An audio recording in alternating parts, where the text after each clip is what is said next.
भारत में ऐसे कई रहस्यमयी किले मौजूद हैं जो बाहर से देखने पर तो काफ़ी खूबसूरत लगते हैं, लेकिन वो अपने अंदर कई राज समेटे हुए हैं। एक ऐसा ही रहस्यमयी किला है बुंदेलखंड प्रांत में, जिसे कालिंजर के किले के नाम से भी जाना जाता है। आपको ये जानकर हैरानी होगी कि बुंदेलखंड प्रांत उत्तर प्रदेश और मध्य प्रदेश दोनों राज्यों में बटा हुआ है।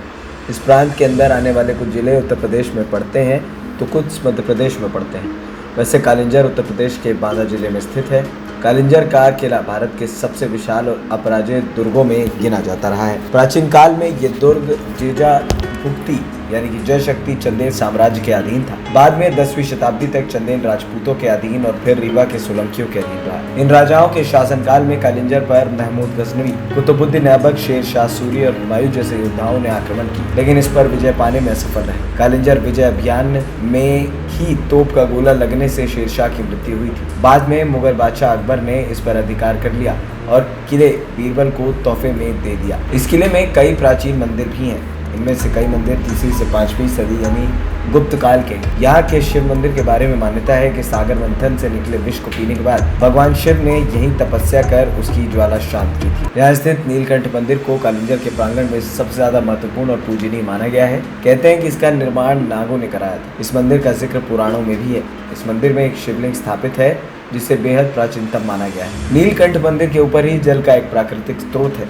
जो कभी नहीं सूखता। इस जल से मंदिर में मौजूद शिवलिंग का अभिषेक निरंतर प्राकृतिक तरीके से होता रहता है। वैसे बुंदेलखंड का ये इलाका सूखे के कारण जाना जाता है, लेकिन ये कितना भी सूखा पड़े, जल का ये स्रोत कभी नहीं सूखता। कहते हैं कालिंजर के किले में कई रहस्यमयी छोटी बड़ी गुफाएं भी मौजूद हैं।